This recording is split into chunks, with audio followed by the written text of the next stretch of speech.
Welcome. In this lecture, I'd like to go through the goal of Riemann sums. I feel like there has to be given a lot of motivation for Riemann sums because students find them tricky.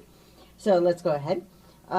So one thing is when you have this kind of picture, so you're, oops, wrong color for wrong axis. So I have, okay, so this is my x-axis, and I have my y-axis. This one I wanted to do in yellow. Yellow that looks like green, but that's okay. Okay, so I have a picture like this, and then I have a function, so I have y equals f of x. Right, so you've seen this kind of picture a lot of times before. So this is y equals f of x, and then we're looking between some a and some b. And we're looking at this area in here. So this is like some kind of area S. Okay, and one of the points of Riemann sums is to find the area S. So find the area S.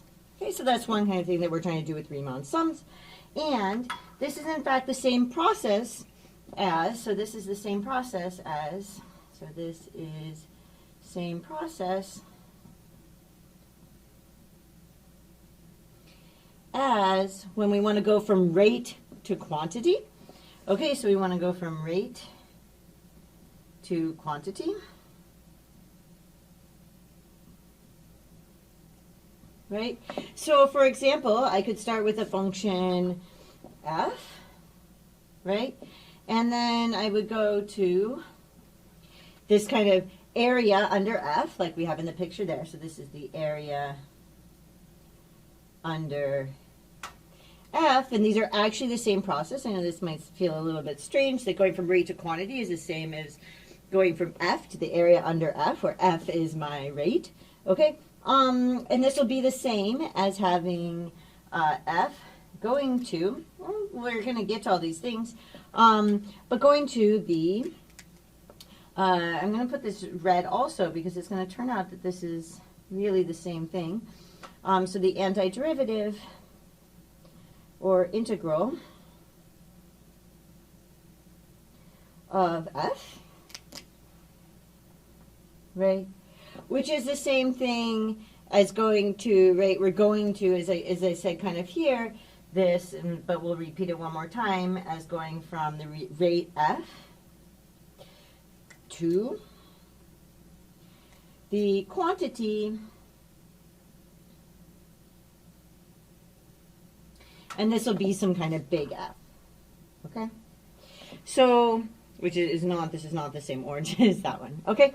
So this is kind of this process. We start with the rate, we go to quantity, but these are all the same process, kind of getting at the same thing. And we're going to see that as we go through.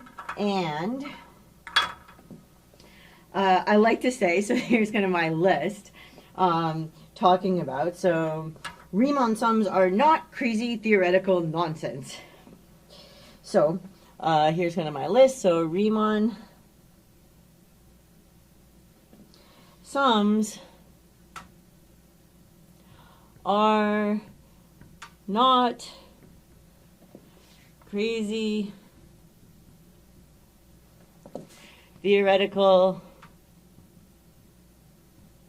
nonsense.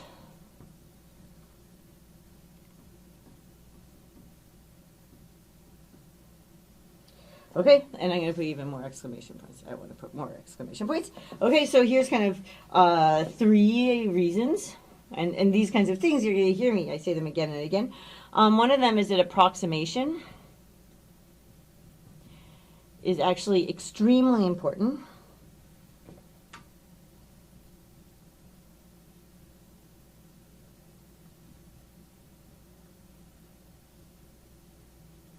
And then the next thing is that they allow us to see how rates change into quantities. So allow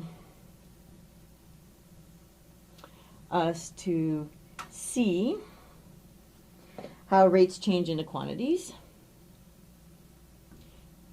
And we've already kind of, we've seen the pictures for that.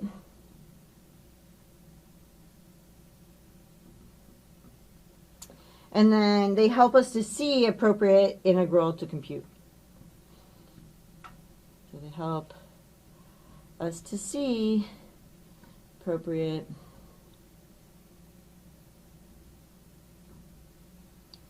integral